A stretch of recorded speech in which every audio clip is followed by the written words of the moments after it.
जब जिंदगी आपको नजरअंदाज कर दे, जब लोग आगे निकल जाए और आपको लगे मेरा वक्त कभी आएगा भी या नहीं। गौतम बुद्ध ने कहा था, जो शांत रहता है वही सबसे शक्तिशाली होता है। वक्त सबका आता है, लेकिन सिर्फ उनका जो शोर नहीं मचाते खुद को मजबूत बनाते हैं। आज की यह एक शिक्षा आपकी सोच बदलेगी और किस्मत भी शांत रहो, क्योंकि जो टिकता है वही जीतता है। मित्रों, ध्यान से सुनिए। जीवन अक्सर हमें ऐसे मोड़ पर ला खड़ा करता है जहां चारों ओर कोलाहल होता है। बाहरी शोर, आंतरिक द्वंद्व, समाज की अपेक्षाएं और प्रतिस्पर्धा की अंधी दौड़। मन में एक ही प्रश्न गूंजता है, हमारा परिश्रम कब फलीभूत होगा? हम उस मुकाम पर कब पहुंचेंगे जहां आत्मीय शांति मिले? हम सब एक अंतहीन दौड़ में हैं, लेकिन जितना तेज भागते हैं लक्ष्य उतना ही ओझल होता प्रतीत होता है। इस थकान में मन व्याकुल हो जाता है और जब विवेक साथ छोड़ दे तो सही अवसर और दिशा धुंधली पड़ने लगती है। यही हम सबसे बड़ी चूक करते हैं। हम स्वयं को स्थिर करना भूल जाते हैं। हमें यह समझना होगा कि सृष्टि में हर चीज का एक निश्चित समय है जो आज अप्राप्त है, वह कल अवश्य मिलेगा, बशर्ते हमारे भीतर मानसिक स्थिरता हो। हजारों वर्ष पूर्व तथागत बुद्ध ने इसी सत्य को बड़े सुंदर ढंग से समझाया था। उन्होंने कहा था कि तुम्हारे भीतर की शांति ही तुम्हारी वास्तविक पूंजी है, किंतु हम बाहरी शोर में स्वयं को विस्मृत कर देते हैं। हम क्रोध में प्रतिक्रिया देते हैं और अधीरता में निर्णय लेते हैं। बुद्ध का मानना था कि जिसने स्वयं पर विजय प्राप्त कर ली, उसने समस्त संसार को जीत लिया।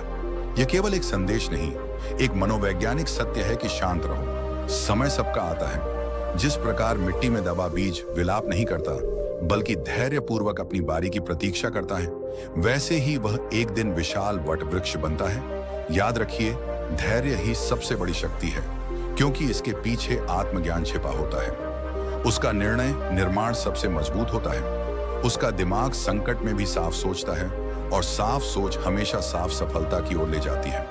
हमारी समस्या यह है कि हम प्रतिक्रिया देते हैं, प्रतिक्रिया में जीते हैं, प्रतिक्रिया में ही फैसले लेते हैं। कोई कुछ बोल दे, गुस्सा कुछ गलत हो जाए, निराशा किसी और को सफल होते देख ले, जलन जीवन में कुछ देर हो जाए, घबराहट और यही प्रतिक्रियाएं हमारे भीतर की शक्ति को खत्म करती हैं। अगर मैं तुमसे कहूं कि बुद्ध कभी गुस्सा नहीं हुए तो वह गलत होगा, लेकिन बुद्ध गुस्से की जड़ को समझते थे। वे जानते थे कि गुस्सा बाहरी नहीं, भीतर का होता है, और जिसे भीतर का खेल समझ में आ जाए वो कभी बाहरी दुनिया से नहीं हिलता।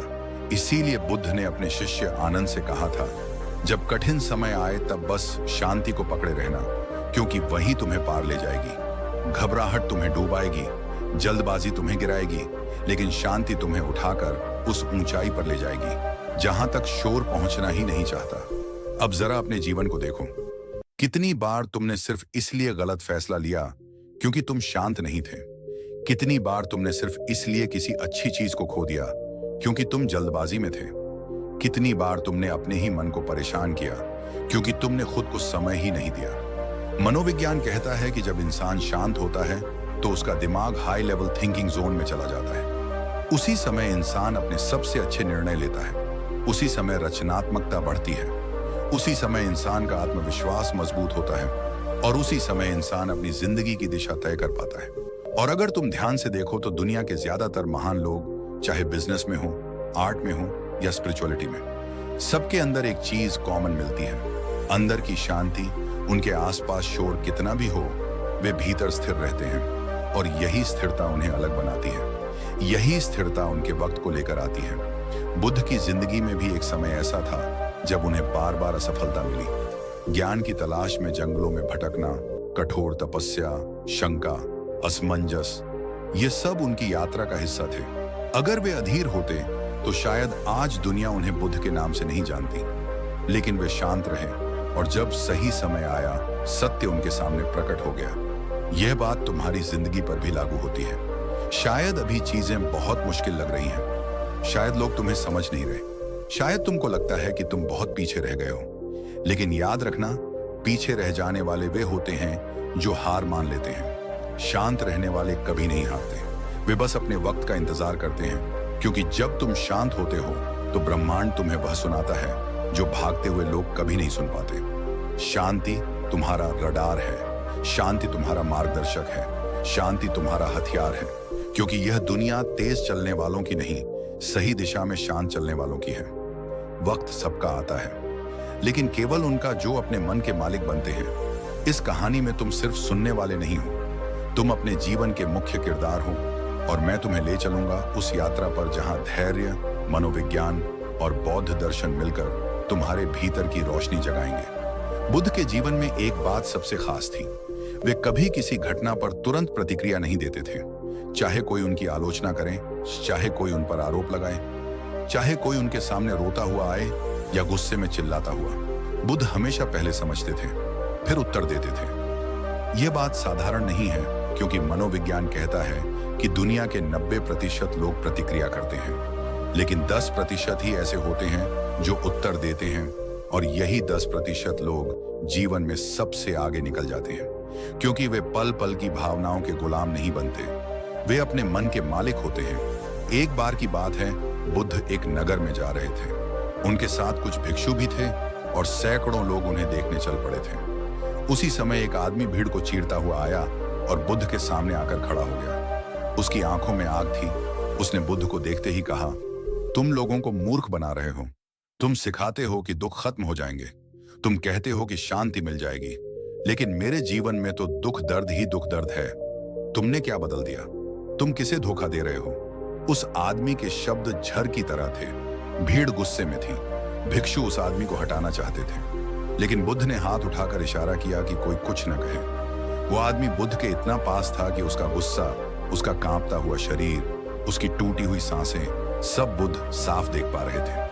बुद्ध मुस्कुराकर बोले, तुम बहुत समय से दुख ढो रहे हो, तुम थक गए हो, तुम्हारा दर्द तुम्हारे शब्दों में दिखाई दे रहा है, लेकिन बताओ, जो दुख तुम्हारे भीतर है, क्या वह मेरे आने से पैदा हुआ?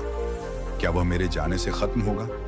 यह सवाल उस आदमी को अंदर तक छू गया। उसके पास कोई जवाब नहीं था। उसका गुस्सा ठहरने लगा, उसकी सांस हल्की होने लगी। यह बुद्ध का कमाल था।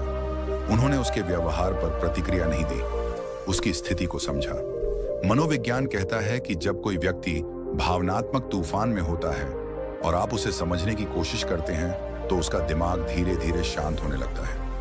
इसे इमोशनल डिफ्यूजन कहते हैं, जहां भावनाओं का तूफान शांत होने लगता है। बुद्ध ने आगे कहा, तुम अपने दुख का बोझ इतने वर्षों से ढो रहे हो, लेकिन तुमने कभी यह नहीं सोचा कि उस बोझ को छोड़ भी सकते हो। तुम धरती में बीज बोते हो, बीज अंधेरे में होता है, मिट्टी उसे ढंग देती है, दबा देती है, पर क्या वह बीज चिल्लाता है कि मैं खत्म हो गया?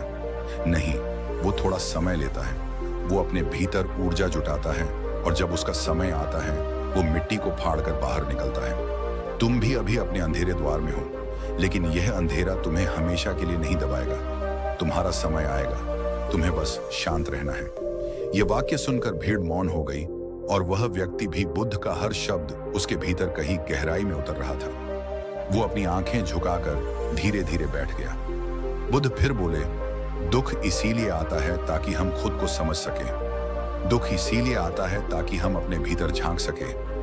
दुख हमें तोड़ने नहीं, बदलने आता है, लेकिन तुम दुख को दुश्मन समझ बैठे। तुम उससे लड़ने लगे, जबकि दुख तुम्हें रास्ता दिखाने आया था। आधुनिक मनोविज्ञान भी यही कहता है कि संकट इंसान के लिए खतरा नहीं, अवसर होता है, लेकिन यह अवसर तभी दिखता है जब मन शांत हो। इसलिए मनोवैज्ञानिक कहते हैं, the calmer the mind the sharper the wit, यानी जितना शांत मन उतनी तेज दृष्टि। और बुद्ध ने भी यही सिखाया, मन को जीत लो, दुनिया अपने आप जीती जाएगी। फिर बुद्ध ने अपने शिष्यों से कहा, दुनिया में 3 तरह के लोग होते हैं। पहला वह जो कठिन समय में टूट जाता है, दूसरा वह जो कठिन समय में गुस्से से भर जाता है, और तीसरा वह जो कठिन समय में शांत रहता है। पहले 2 लोग खुद को नुकसान पहुंचाते हैं, लेकिन तीसरा व्यक्ति समय का इंतजार करता है, और जब उसका समय आता है, दुनिया देखती रह जाती है। वह आदमी बुद्ध की ओर देख रहा था। उसकी आंखों में नमी थी। उसने पूछा, मैं शांत कैसे रहूं? मेरी जिंदगी तो बिखर गई है। बुद्ध ने मुस्कुराकर कहा, तुम्हारी जिंदगी नहीं बिखरी है, तुम्हारी सोच बिखरी है। तुम समस्याओं को बड़ा बना रहे हो और खुद को छोटा। जब तक तुम अपने मन को नियंत्रित नहीं करोगे, तुम अपने भविष्य को नियंत्रित नहीं कर पाओगे। शांत रहना कमजोरी नहीं है, ये तुम्हारी तैयारी है। जिस तरह समुद्र ऊपर से शांत दिखाई देता है, लेकिन उसके भीतर जीवन की हलचल चलती रहती है, तुम्हें भी वैसा ही बनना है। ऊपर शांत, भीतर शक्तिशाली। इसी पल बुद्ध ने एक छोटी सी घटना सुनाई। उन्होंने कहा, एक बार एक आदमी नदी पार करना चाहता था। नदी उफान पर थी, पानी तेज था। वो घबरा गया। उसने सोच लिया कि वह कभी नदी नहीं पार कर पाएगा। इतने में उसने देखा कि एक पेड़ के पास एक चिड़िया बैठी है। तेज हवा चल रही थी, पेड़ हिल रहा था, शाखें कांप रही थीं, लेकिन चिड़िया शांत थी। वो उसी शाख पर बैठी रही जैसे उसे भरोसा हो कि चाहे शाख हिले या तूफान आए, वो गिरने वाली नहीं है। आदमी ने देखा और समझ गया, अगर एक चिड़िया तूफान में शांत रह सकती है तो मैं क्यों नहीं। उसने साहस किया, उसने समय देखा और धीरे धीरे नदी पार कर ली। बुद्ध बोले, हम सभी उस चिड़िया की तरह हैं, लेकिन हम डर से अपनी शक्ति भूल जाते हैं। हमें अपने मन को संभालना है, क्योंकि मन ही हमारा आधार है। अगर मन डगमगा जाए तो जीवन भी डगमगा जाता है। बुद्ध की यह शिक्षा केवल आध्यात्मिक नहीं है, मनोविज्ञान में इसे कॉग्निटिव रिफ्रेमिंग कहा जाता है, जहां व्यक्ति परिस्थितियों को नए अर्थ देता है। जब आप परिस्थितियों को नए अर्थ देने लगते हैं, आपका डर खत्म होने लगता है, आपका मन स्थिर होने लगता है और आपका जीवन बदलने लगता है। बुद्ध ने आगे कहा, तुम्हारी समस्या तुम्हारे जीवन में नहीं है, तुम्हारी समस्या तुम्हारे मन में है, और मन तभी शांत होता है जब हम उसे समझते हैं। तुम सोचते हो कि तुम पीछे रह गए हो, लेकिन वास्तव में तुम उस जगह खड़े हो जहां तुम्हें खड़े होना चाहिए। समय कभी किसी के लिए गलत नहीं होता, गलत केवल हमारी अधीरता होती है। वो आदमी रोने लगा, उसके आंसू वर्षों का दर्द बहा रहे थे। बुद्ध उसके पास गए, उसके कंधे पर हाथ रखा और बोले, तुम्हारा गुस्सा तुम नहीं हो, तुम्हारी असफलताएं तुम नहीं हो, तुम्हारा संघर्ष तुम नहीं हो, तुम उससे कहीं बड़े हो। और जब तुम यह समझ जाओगे, तब तुम्हें दुनिया की कोई ताकत रोक नहीं पाएगी। मनोविज्ञान के अनुसार जब व्यक्ति अपने भावनाओं से दूरी बनाना सीख लेता है, तो वह उन्हें नियंत्रित करने लगता है, बजाय इसके कि भावनाएं उसे नियंत्रित करें। इसे सेल्फ डिस्टेंसिंग स्किल कहते हैं। बुद्ध ने यही तो सिखाया था। भावना को देखो, उसे चिपको मत, स्थिति को देखो, उसे घबराओ मत। लोग क्या कहेंगे इसकी चिंता मत करो, तुम्हारा समय आएगा, बस शांत रहो। बातें खत्म करते हुए बुद्ध ने भीड़ से कहा, जब तक तुम प्रतिक्रिया देते रहोगे तब तक तुम दुनिया के गुलाम रहोगे, लेकिन जिस दिन तुम शांत होकर उत्तर देना शुरू कर दोगे, उसी दिन तुम अपने जीवन के मालिक बन जाओगे। भीड़ स्तब्ध थी। वो आदमी बुद्ध के चरणों में गिर गया। उसने कहा, मैंने आज जाना कि शांति क्यों सबसे बड़ी शक्ति है। मैं आज जाना कि मेरा समय आएगा। मैं आज जाना कि मैं अपनी कहानी बदल सकता हूं। बुद्ध ने उसे उठाते हुए कहा, तुम्हारी कहानी अभी शुरू ही हुई है। जीवन की यात्रा में एक समय ऐसा आता है जब इंसान को लगता है कि वो अपनी ही सोच का कैदी बन गया है। मन उतना ही छोटा महसूस होने लगता है जितनी उसकी चिंताएं बड़ी हो जाती हैं। बाहर के हालात स्थिर हो या अस्त व्यस्त, मन का झोला कभी रुकता नहीं। यही वह जगह है जहां बुद्ध ने मन की प्रकृति को सबसे पहले समझा। उन्होंने कहा था, मन एक बंदर की तरह है, वह कभी एक जगह नहीं रुकता।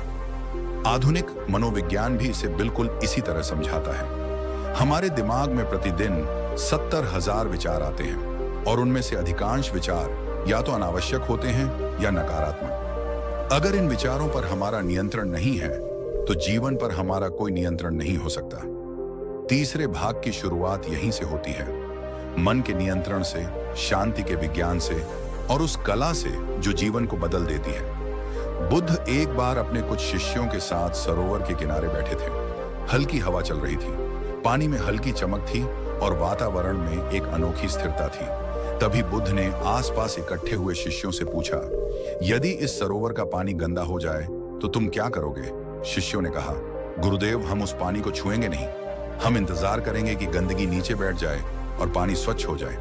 बुद्ध मुस्कुराए और बोले, ठीक वैसे ही जब मन अशांत हो जाए, जब भावनाएं उबल जाएं, जब भीतर का तूफान उठ जाए तो करो क्या? कुछ नहीं, बस प्रतीक्षा करो, शांति अपने आप लौट आएगी। क्योंकि मन भी पानी की तरह है, जितना उसे छेड़ोगे वह उतना ही मटमला होगा। यह कहानी सिर्फ आध्यात्मिक शिक्षा नहीं है, यह आधुनिक मनोविज्ञान का मूल सिद्धांत है। Don't react, let the brain reset.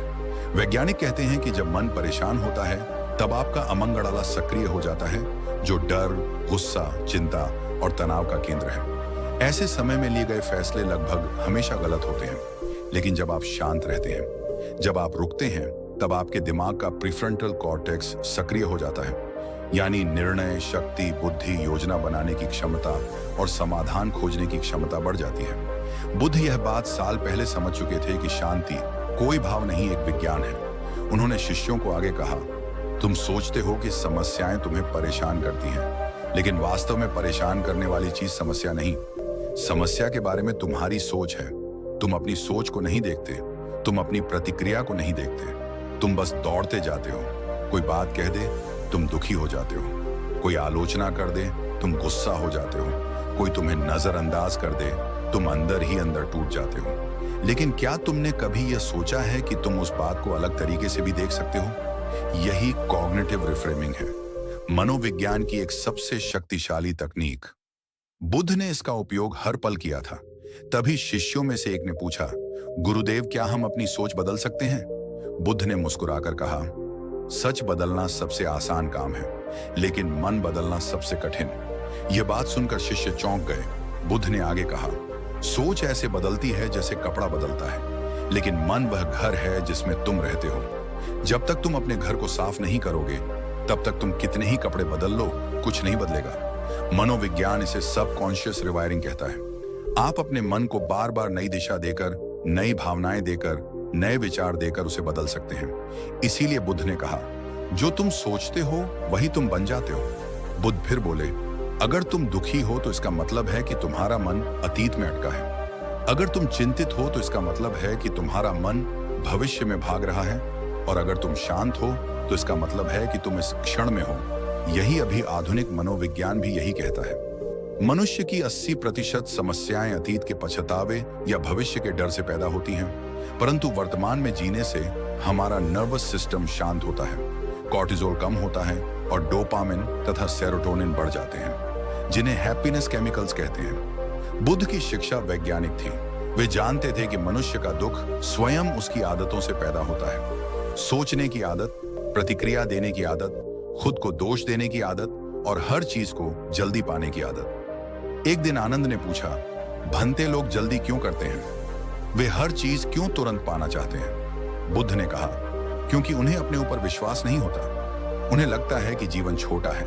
वे यह नहीं जानते कि जीवन की सबसे सुंदर चीजें समय लेकर आती हैं। जैसे अंकुर धीरे धीरे वृक्ष बनता है, जैसे पानी की बूंदें मिलकर नदी बनती है, जैसे रात धीरे धीरे सूर्योदय में बदलती है। मनोविज्ञान कहता है कि जिन लोगों में धैर्य होता है वे कम तनाव झेलते हैं, ज्यादा खुश रहते हैं और बुद्धिमान निर्णय लेते हैं। धैर्य केवल नैतिक गुण नहीं, ये बुद्धिमानी है। यही कारण है कि बुद्ध ने कहा, धैर्य सबसे बड़ा तप है। अब एक बहुत महत्वपूर्ण घटना समझते हैं। एक बार एक व्यक्ति बुद्ध के पास आया। उसने कहा, गुरुदेव, मैंने जीवन में बहुत मेहनत की, लेकिन मुझे सफलता नहीं मिली।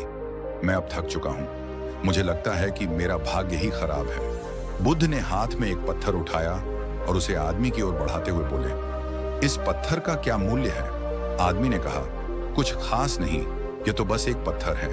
बुद्ध बोले, अगर इसे किसी मूर्तिकार के हाथ में दिया जाए तो यह पत्थर भगवान की सुंदर मूर्ति बन जाएगा। अगर इसे किसी बच्चे के हाथ में दिया जाए तो वह इसे फेंक कर खेल खेलेगा।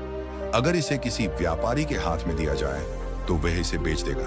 अब बताओ, पत्थर का मूल्य पत्थर की वजह से है या उसे पकड़ने वाले के कारण? आदमी बोला, स्वाभाविक है उसे पकड़ने वाले के कारण। बुद्ध बोले, बस तुम्हारी जिंदगी का मूल्य भी तुम्हारी परिस्थितियों से नहीं, तुम्हारी मानसिकता से तय होता है। तुम्हारा समय जरूर आएगा, लेकिन इसके लिए पहले तुम्हें अपने भीतर वह मूल्य पैदा करना होगा जो तुम्हारी सफलता को संभाल सके। मनोविज्ञान में इसे कहते हैं इंटरनल लोकस ऑफ कंट्रोल, यानी ऐसा मन जो विश्वास करता है कि उसका जीवन दूसरों से नहीं, खुद उससे तय होता है। फिर बुद्ध ने एक और बात कही, जब तक मन शांत नहीं होगा, समय भी तुम्हारे साथ नहीं होगा।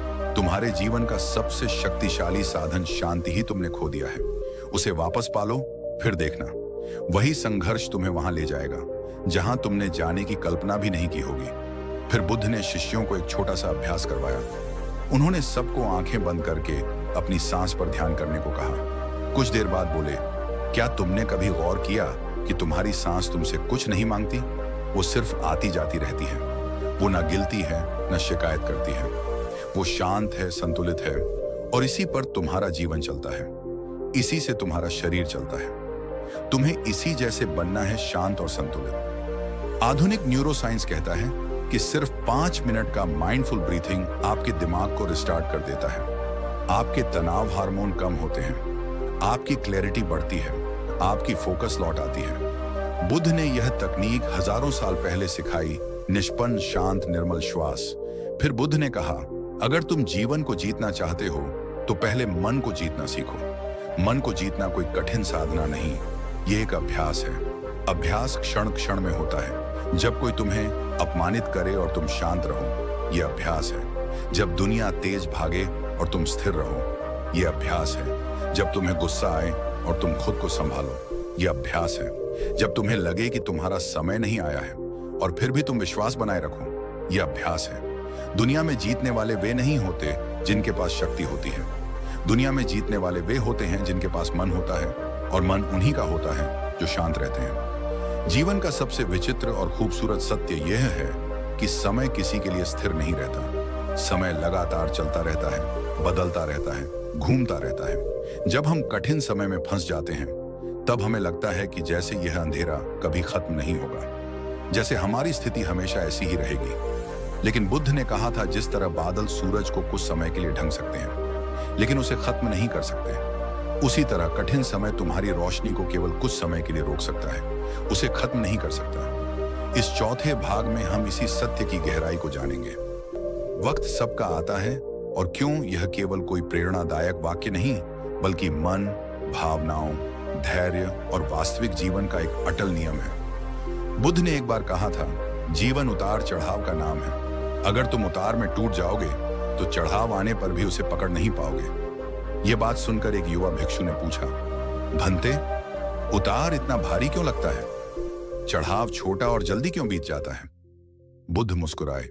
उन्होंने भिक्षु को पास बुलाया और धीरे से कहा, क्योंकि तुम उतार को दुख समझते हो और चढ़ाव को आनंद। लेकिन जब तुम उतार को सीख समझोगे और चढ़ाव को अवसर, तब दोनों समान हो जाएंगे। तब उतार तुम्हें रुकने नहीं देगा और चढ़ाव तुम्हें उड़ने में मदद करेगा। मनोविज्ञान भी यही बताता है। मनुष्य की समस्या उतार चढ़ाव नहीं है, समस्या है उन उतार चढ़ाव के प्रति मनुष्य की व्याख्या। जिस स्थिति को हम अंत समझ लेते हैं वह वास्तव में शुरुआत होती है, और जिस स्थिति को हम हार मान लेते हैं वह असल में कौशल की तैयारी होती है। यही कारण है कि बुद्ध कहते थे, तुम्हें जो मिलता है वह तुम्हारे लिए है, और तुम्हें जो नहीं मिलता वह भी तुम्हारे लिए है, क्योंकि जो तुम्हें अभी नहीं मिला वह अभी देना सही नहीं था। अब एक घटना समझते हैं जिसने हजारों लोगों को जीवन में विश्वास दिया। एक बार बुद्ध एक गांव से गुजर रहे थे। वहां एक युवा लड़का मिला, आंखों में गुस्सा, चेहरे पर निराशा, मन में विद्रोह। उसने बुद्ध को देखते ही कहा, भंते, आप हमेशा कहते हैं कि समय बदलता है, हर किसी का समय आता है, लेकिन मेरा समय कब आएगा? मैं जी जान से कोशिश कर रहा हूँ, काम करता हूँ, मेहनत करता हूँ, पर हर बार टूट जाता हूँ। मैंने सब खो दिया है। मैं बदकिस्मत हूँ। मैं शायद उन लोगों में से हूँ जिनका समय कभी नहीं आता। बुद्ध ने उसे ध्यान से देखा और बोले, तुम्हें लगता है कि तुम्हारा समय नहीं आया क्योंकि तुम केवल परिणाम देख रहे हो, प्रक्रिया नहीं।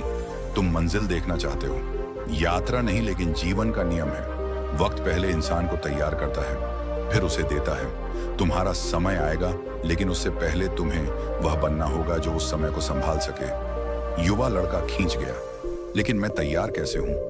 मैं तो टूट चुका हूं। बुद्ध ने उसे बैठाया और पास की जमीन पर एक बीज रखा। फिर बोले, इस बीज को देखो, इसे धरती में दबाया जाएगा, अंधेरा मिलेगा, मिट्टी का भार मिलेगा। यह बीज अगर सोचता कि मेरा समय नहीं आया तो क्या यह कभी पेड़ बन पाता? नहीं।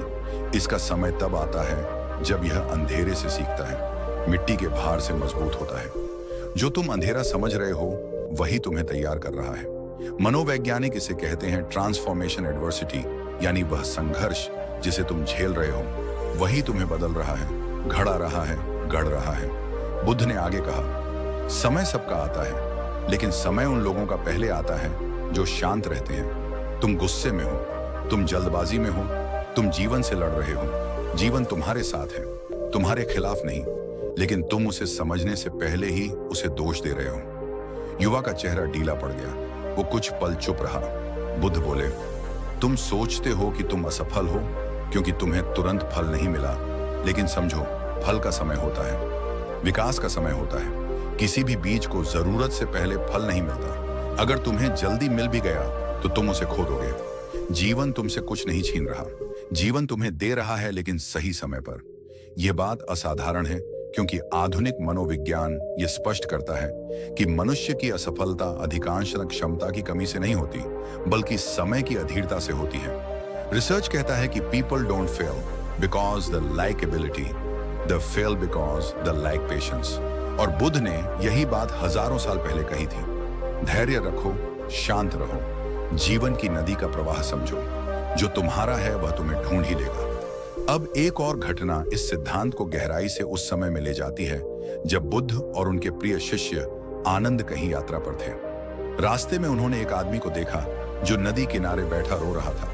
बुद्ध उसके पास गए और पूछा, क्यों रोते हो? आदमी बोला, मेरी नाव नदी में बह गई, मैं इस पार फंस गया हूं, मुझे दूसरी तरफ जाना था। मेरा समय खराब है, मेरी किस्मत खराब है, मेरे साथ हमेशा यही होता है। बुद्ध ने नदी को देखा, धीमे बहते पानी को देखा और शांत स्वर में कहा, नाव का बजाना तुम्हारा कष्ट नहीं, तुम्हारा अवसर है। आदमी चौंक गया। अवसर? कैसे? बुद्ध बोले, जब पानी की धारा तुम्हारी नाव को ले जा रही थी, तुम कुछ नहीं कर सकते थे, पानी को रोका नहीं जा सकता। लेकिन तुम्हें पता है, अगर तुम थोड़ा ऊपर जाओगे, नदी की धारा कमजोर है, वहां तुम एक नाव बनाने के लिए लकड़ी भी पा सकते हो। रास्ता वहीं था, लेकिन तुम्हें दिख नहीं रहा था क्योंकि तुम अपने दुख में उलझे हुए थे। आदमी ने ध्यान से सुना। बुद्ध ने कहा, तुम्हारा समय खराब नहीं था, तुम्हारी दृष्टि थकी हुई थी। जीवन कुछ भी छीनकर तुम्हें नीचे नहीं गिराता, जीवन केवल दिशा बदलता है। वक्त बदल रहा है, लेकिन तुम अपने दुख को पकड़कर बैठे हो। आधुनिक न्यूरो साइंस बताता है कि जब इंसान तनाव में होता है तो उसका दिमाग टनल विजन में चला जाता है।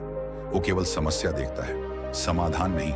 लेकिन जब वह शांत होता है तो उसका दिमाग बंद दरवाजों के पीछे छिपे हुए रास्ते देखने लगता है। बुद्ध इसी बात को सरल शब्दों में कहते थे, जब मन शांत होता है तब रास्ते खुलते हैं, जब मन अशांत होता है तब रास्ते बंद हो जाते हैं। अब यह समझो क्यों हर व्यक्ति का समय आता है, क्यों कुछ लोग देर से खिलते हैं और क्यों कुछ लोग अंत में सबसे ज्यादा चमकते हैं।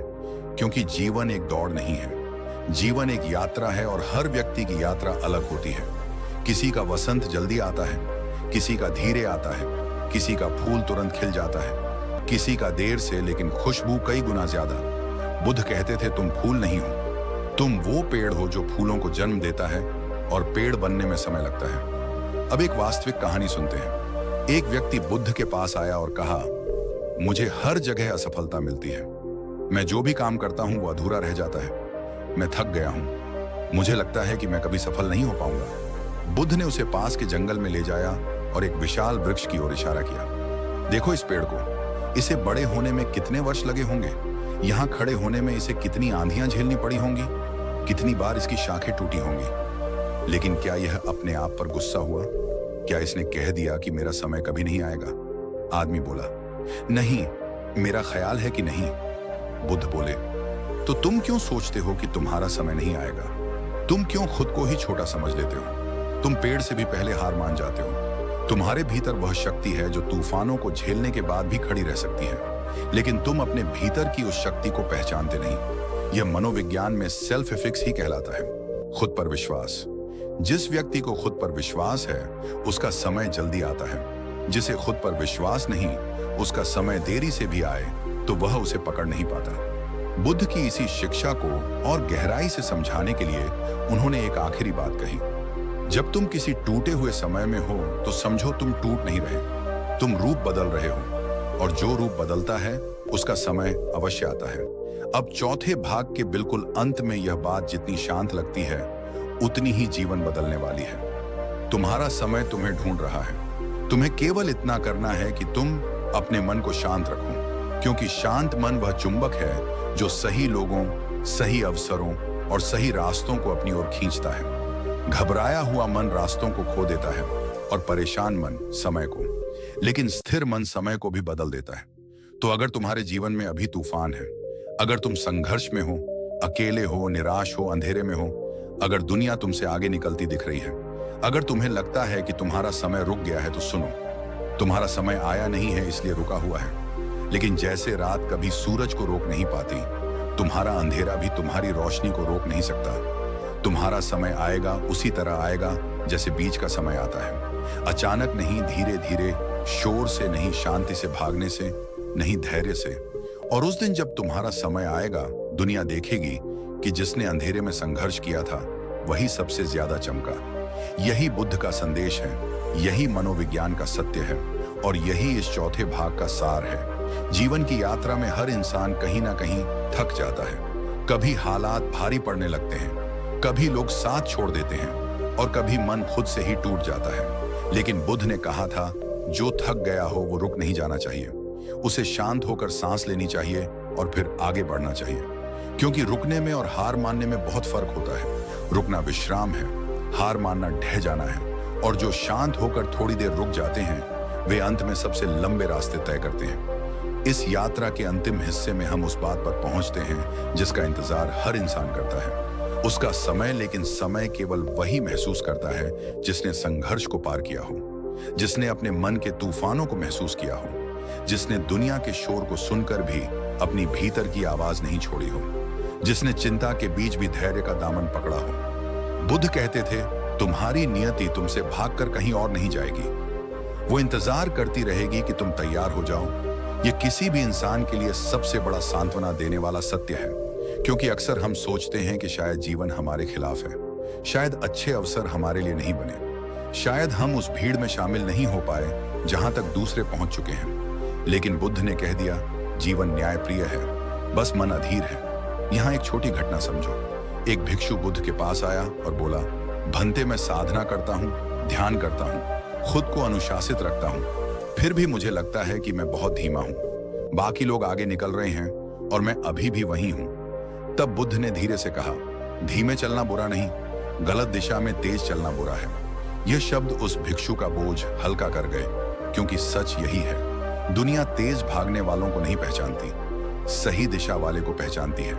हर बीज का अपना समय होता है, कुछ जल्दी खिलते हैं, कुछ देर से, लेकिन देर से खिलने वाले फूल अक्सर ज्यादा मजबूत होते हैं, ज्यादा सुगंधित होते हैं और ज्यादा देर तक टिके रहते हैं। इंसान भी वैसा ही है, जो जल्दी मिलता है वह जल्दी चला भी जाता है, लेकिन जो समय लेकर मिलता है वह जीवन भर रहता है। बुद्ध हमेशा कहते थे, संघर्ष से मत डरो, संघर्ष तुम्हें वही बनाता है जो तुम बनने आए हो। जब तुम अपने जीवन के टूटे हुए पलों को देखते हो तो याद रखना, उन्हीं पलों ने तुम्हें सबसे ज्यादा सिखाया, उन्हीं पलों ने तुम्हें मजबूत किया, और उन्हीं पलों ने तुम्हें उस व्यक्ति में बदल दिया जो आज बैठा ये वीडियो सुन रहा है। अगर तुम्हारा जीवन आसान होता तो तुम आज यहाँ ना होते।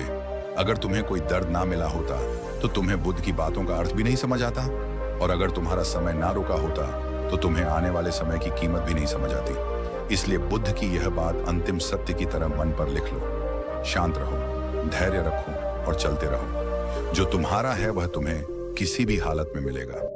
जब तुम्हारा समय आएगा, तुम्हें लोग बोलेंगे, तुम्हारी किस्मत अच्छी है, पर उन्हें क्या पता कितनी रातें तुमने रोकर बिताई थी, कितने दर्द तुमने भीतर ही भीतर दबाए थे, कितनी बार तुम टूटे और किसी से बोले नहीं, कितनी बार तुमने हार मानने का सोचा और फिर भी चल दिए। उन्हें सिर्फ फूल दिखेगा, जड़ें नहीं दिखेंगी, लेकिन जड़ें ही असल में तुम्हारा समय लाती हैं। इस यात्रा का अंत एक गहरी सीख के साथ होता है। वक्त सबका आता है, लेकिन वो पहले पूछता है, क्या तुम तैयार हो? क्या तुमने खुद को संभाल लिया है? क्या तुम अपनी भावनाओं के मालिक बन गए हो? क्या तुम शांति से जीना जान गए हो? अगर इन सवालों का जवाब आए तो समझ लो, तुम्हारा समय शुरू हो चुका है। अब तुम इस यात्रा के उस मुकाम पर पहुंच गए हो जहां से पीछे देखने की जरूरत नहीं है। अंधेरा बीत चुका है, रात खत्म हो रही है, सूरज तुम्हारे दरवाजे पर दस्तक देने वाला है, और जो तुम्हारे लिए बना है वो तुमसे कभी दूर नहीं हो सकता। और अगर जीवन के इस मार्ग पर तुम और गहराई तक जाना चाहते हो, अगर तुम और सीखना चाहते हो, अगर तुम अपने भीतर की शक्ति को और जगाना चाहते हो, तो हम इसी चैनल पर हर दिन तुम्हारे साथ खड़े हैं। तुम्हें बस इतना करना है, हमारे साथ जुड़ते रहना, हर वीडियो में अपनी रोशनी ढूंढना और खुद से वादा करना कि तुम हार नहीं मानोगे, क्योंकि तुम फिर से उठ सकते हो, क्योंकि तुम फिर से बन सकते हो, क्योंकि तुम फिर से चमक सकते हो, और क्योंकि तुम्हारा समय आ चुका है। उम्मीद है कि बुद्ध की शिक्षाओं पर आधारित इस कहानी ने आपके अंदर एक नई ऊर्जा का संचार किया होगा। अगर आपने इससे कुछ सीखा है तो वीडियो को लाइक करें और इसे अपने मित्रों के साथ शेयर करना ना भूलें। ऐसी ही ज्ञानवर्धक कहानियों के लिए हमारे चैनल कहानी वाइब्स को सब्सक्राइब करें। मिलते हैं अगली वीडियो में, तब तक अपना ख्याल रखें। नमो बुद्धाय।